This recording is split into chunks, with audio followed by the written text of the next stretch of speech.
día más, con la gracia del Señor, proseguimos el comentario del Catecismo de nuestra Madre, la Iglesia. Entramos en un apartado que tiene como título Las características de la fe. Es a partir del punto 153. Y este primer punto, 153, tiene como título La fe es una gracia. Por lo tanto, a la hora de hablar sobre las características de la fe, la primera que ha elegido el catecismo es subrayar su gratuidad, es un don de Dios. La fe es un don de Dios, vamos a ver cómo lo recoge el catecismo. Cuando San Pedro confiesa que Jesús es el Cristo, el Hijo de Dios vivo, Jesús le declara que esta revelación no le ha venido de la carne y de la sangre, sino de mi Padre que está en los cielos. Dejamos aquí y luego lo continuaremos comentando, pero recordaréis ese pasaje que es un pasaje central en el Evangelio. Algunos escrituristas hablan de que es uno de los pasajes centrales en el que incluso divide el Evangelio de Marcos y el Evangelio de Mateo. El contexto es esa pregunta que dirige Jesús: ¿y vosotros quién decís que soy yo? Y hay un adelantarse de Jesús. Hay un adelantarse de Pedro a los demás. Unos dicen que eres el Bautista, otros que Elías, otros que Jeremías o uno de los profetas. ¿Y vosotros quién decís que soy yo? Simón Pedro tomó la palabra y le dijo: tú eres el Mesías, el Hijo del Dios vivo.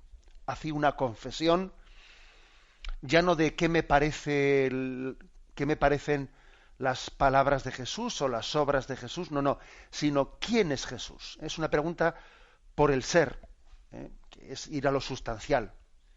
Y Pedro se ha adelantado y ha respondido. Vamos, al tiempo que había una especie de silencio comunitario, porque era una pregunta que iba al núcleo y a la esencia, ¿no? Si Jesús, después de haber estado unos años con ellos, les pregunta: ¿yo quién soy? Verdaderamente se la están jugando, porque ¿de qué ha servido el discipulado que han tenido los apóstoles cerca de Jesús si no son capaces de responder a la pregunta de quién es Jesús? ¿Quién decís que soy yo? Jesús, como digo, Simón Pedro se ha adelantado a los demás, ha hecho esa confesión de fe: tú eres el Mesías, el Hijo de Dios vivo, y ahora le dice Jesús: bienaventurado tú, Simón, hijo de Jonás, porque eso no te lo ha revelado ni la carne ni la sangre, sino mi Padre que está en los cielos. Ahora yo te digo: tú eres Pedro, y sobre esta piedra edificaré mi iglesia, y el poder del infierno no la derrotará. Esa expresión, eso no te lo ha revelado la carne ni la sangre, es una expresión que quiere decir, eso no viene del hombre. La carne y la sangre se refiere, no viene de tus capacidades. Es algo que tiene un origen divino. Cuando se dice, por ejemplo, que Jesús no fue concebido de la carne y de la sangre, se hace referencia a su concepción virginal. Fue concebido por obra y gracia del Espíritu Santo. No fue concebido de la carne y de la sangre. Bueno, digamos, eso a ti no te lo ha revelado la carne y la sangre, Pedro. O sea, es decir, tú has sido capaz de confesar que yo soy el Mesías, el Hijo de Dios, por un don de Dios que has recibido. Se apoya todavía en dos textos más, uno de Gálatas y otro de Mateo.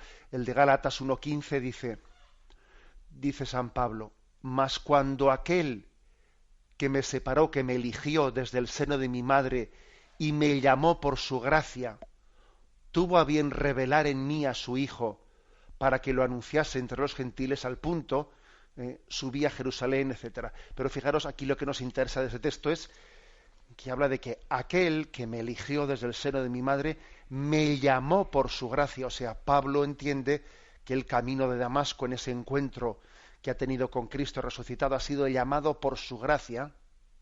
Y además dice que desde el seno de su madre, claro, es decir, desde el seno de su madre, él entiende que estaba predestinado a esa gracia de encontrarse con Jesucristo. Desde toda la eternidad pensó en nosotros. El subrayar esto de haber sido elegido desde toda la eternidad es como decir, esto es gratuito. Mira, Dios lo pensó así por pura gracia. No porque yo haya sido bueno, sino porque es que por pura gracia, esa famosa frase de San Agustín que me la habéis oído muchas veces, ¿no? Dios no llama a los capacitados, ¿no? Sino que capacita a los elegidos. No elige a los capacitados, sino que capacita a los elegidos. O sea, su llamada es gratuita. Por eso se insiste, San Pablo tiene conciencia de eso. No es que Cristo se haya revelado a él porque él fuese bueno, no, por puro amor, por gratuidad. Luego viene el siguiente texto, Mateo 11:25, otro texto que nos propone el catecismo. En aquel tiempo, tomando Jesús la palabra, dijo: Yo te bendigo, Padre, Señor de cielo y tierra, porque has ocultado estas cosas a sabios inteligentes y se las has revelado a la gente sencilla. Es impresionante el texto, porque en él está revela, Jesús bendice al Padre porque el don de la fe, el sentido de lo sobrenatural, se lo ha revelado, pues no a los que se las dan de sabios, ¿no? Sino se lo ha revelado a la gente sencilla. ¿Eso qué quiere decir?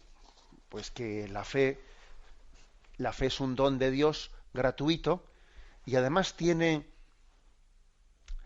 la característica de darse más fácilmente a los corazones sencillos que a los corazones complicados. ¿Por qué? Porque los corazones sencillos reciben la fe con más conciencia de que es gratuita, de que es un don de Dios, mientras que los corazones complicados, los corazones turbios, si tienen muchos líos para acoger la fe, pero además si la acogen, tienden a pensar que la fe es el producto de toda la elucubración y el lío mental que se han hecho. No quiere decir que un filósofo no pueda tener fe, por Dios, claro que pues, ha habido muchos filósofos santos y ojalá no hubiese muchos más. Pero es verdad que un filósofo tiene un peligro, y el peligro del filósofo es pensarse que la fe es un logro de todos sus razonamientos. Y finalmente él llega, ¿no? Pues después de haberse hecho muchísimas preguntas, llega a la fe como si la fe fuese, ¿no?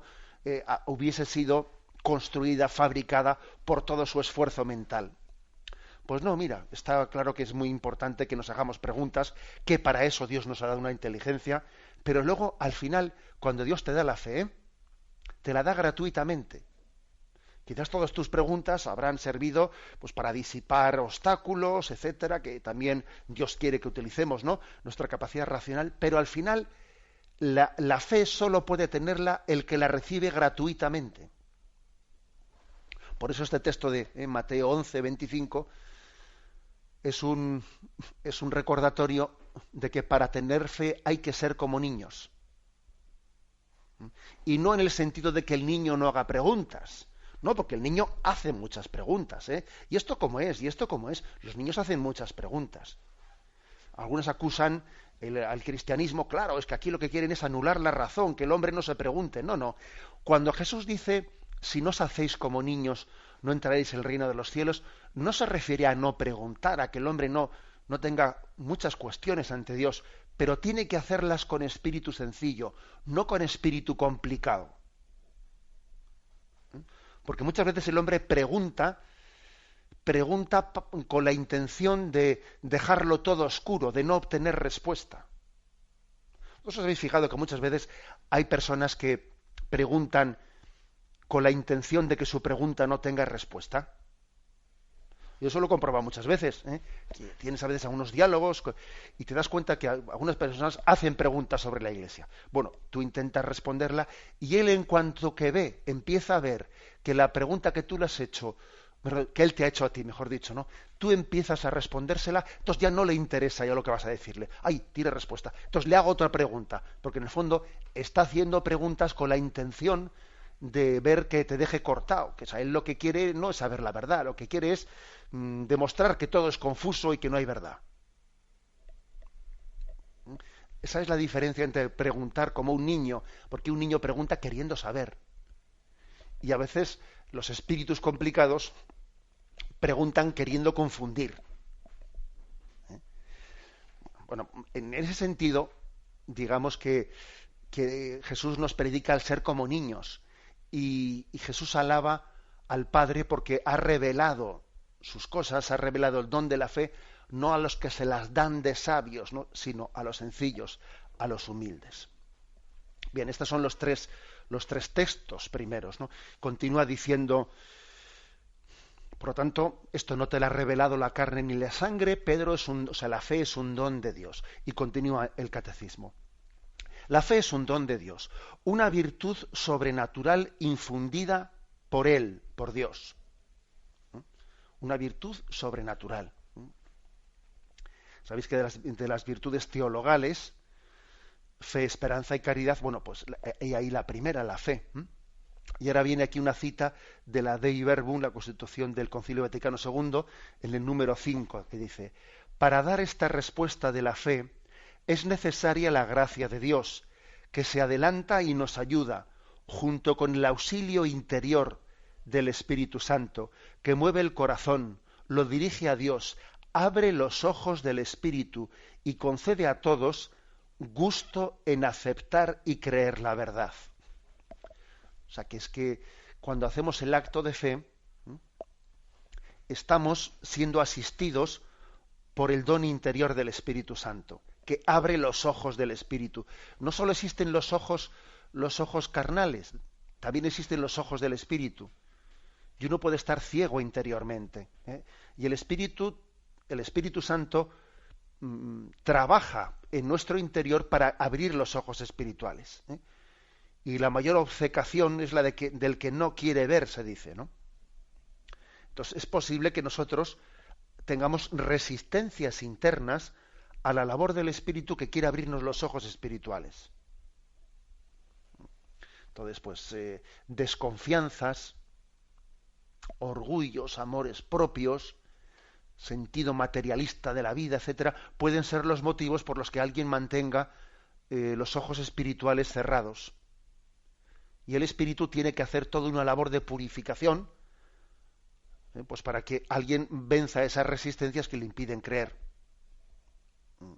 He puesto esos pecados concretos, ¿no?, que son muy, digamos, contrarios a la fe, muy incompatibles con ella. La desconfianza en el sentido materialista de la vida, el orgullo. Este tipo de pecados suelen ser muy contrarios al sentido de la fe. Hace un matiz aquí, este texto de la Dei Verbum que se ha citado, y es que abre los ojos del Espíritu y concede a todos un gusto en aceptar y creer la verdad. Es decir, uno de los signos por los que entendemos que la fe es un don gratuito, es un don de la gracia de Dios, es que cuando tenemos fe, la tenemos de una manera gozosa, con un gusto interior muy grande, porque es un regalo suyo. No es como, por ejemplo, pues otro tipo de virtudes que no son, digamos, teologales, si son virtudes morales, que implican no tanto pues un don directo de Dios, sino que implican un tipo de esfuerzo del hombre en el que es posible que alguien viva la virtud de una manera no tan gozosa. A ver, por ejemplo, pues la paciencia. Uno se está ejercitando la paciencia. Bien, y la verdad es que hasta que no la tenga de una manera ya muy consolidada, pues es posible que el que se ejercita en la paciencia esté por dentro que echa chispas, ¿eh? Le cuesta mucho tener paciencia. O sea, se ejercita en la paciencia, pero por dentro está diciendo, a ver cuándo este ya se va y me deja tranquilo porque estoy ya que no aguanto más, ¿eh? O sea, es decir, que como la paciencia es una virtud moral y no teologal, es posible que uno la viva de una manera más tensa, que uno la viva de una manera no tan gozosa y alegre, porque supone más de lucha interior, etcétera, ¿no? Pero sin embargo, la virtud de la fe, cuando Dios la da, suele ser recibida de una manera mucho más gozosa. Es como un regalo que se disfruta. Dice con gusto. Tener el gusto de la fe es decir, Dios mío, sin ti qué complicado es todo, pero cuando tú me das el don de la fe, qué sencillo es todo, ¿no? Es como una barca en la que dice, es que no sopla el viento y aquí no hay que se mueva nada. Ahora sopla el viento y es que esto se mueve, que bien. En ese sentido, se habla de que la fe es un don, es una gracia, etcétera. Bien, como os podéis imaginar, acto seguido voy a matizar un poco lo que estoy diciendo, porque algún oyente estará diciendo, vale, pero también la fe requiere un esfuerzo, ¿no? O sea, la fe es un don, es una gracia, pero hombre, entonces los que no tienen fe, ¿qué pasa? Que Dios no les ha dado la gracia y entonces no tienen fe porque Dios tiene la culpa de que no la tengan, ¿no? Yo soy consciente de que hay que matizar por este otro aspecto, pero bueno, alabado sea Jesucristo.